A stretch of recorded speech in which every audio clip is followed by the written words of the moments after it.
from Pedi-Ed-Trics, and here with a Give Me 5 on the go in the most unusual of places, riding on a swan because Scott decided that we needed to have a date.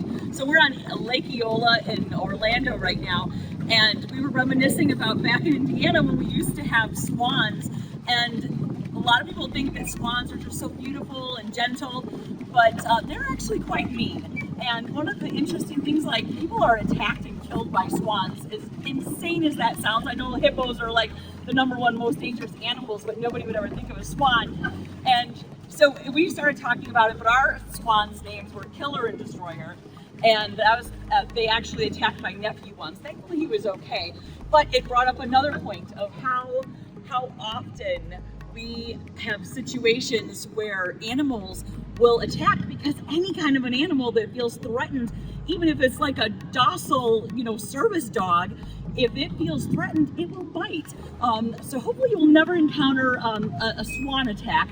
But we, a long time ago, also took care of this little egret that we found in our yard, and I called the Department of Natural Resources, and they're like, oh, they're docile water birds, it's fine, you can go get it and take it in to be, because its wing was broken. I'm like, oh, okay. So I go to reach down to get the little bird. That sucker went right for my eye. He literally got me on the side, and I'm like, oh my gosh.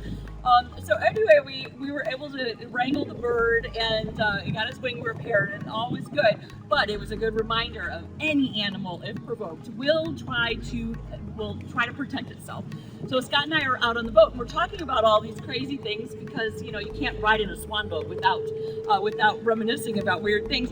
So one of the things that I said, I'm like, how many times people in the ER are told that they were brought weird things like spiders or snakes or things that we don't need those things in the ER. You can easily take a picture of anything. They will be most happy about that. So don't pack up birds or spiders or anything.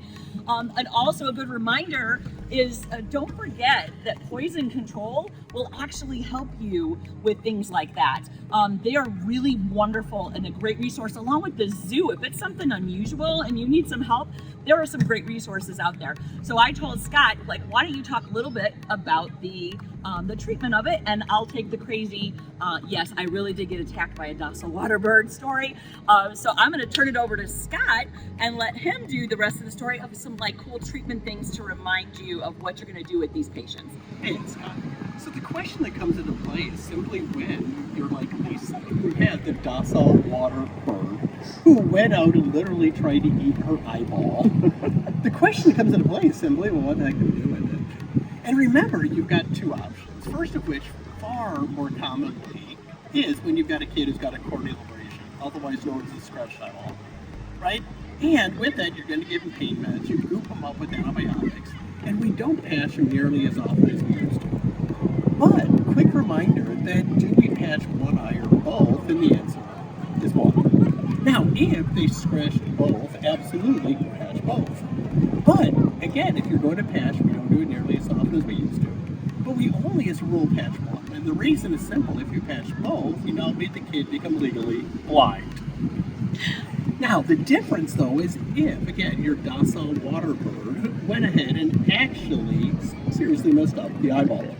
So with that, yes, you're going to patch, and actually in that case, they actually do recommend you patch both. And the rationale is there's this fancy reflex, some of y'all remember learning about back in anatomy class.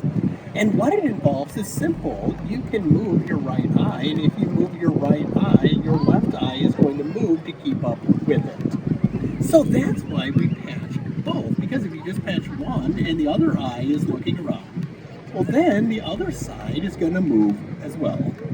So lastly, if you've got somebody who's exposed to something really icky, call poison control first, because they'll remind you they're not just for poisons anymore.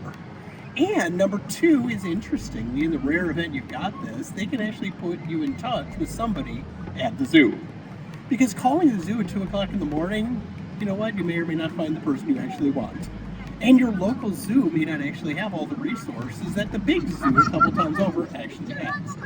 So when you've got that one eye versus both, and if something's really icky, go ahead and call poison control first.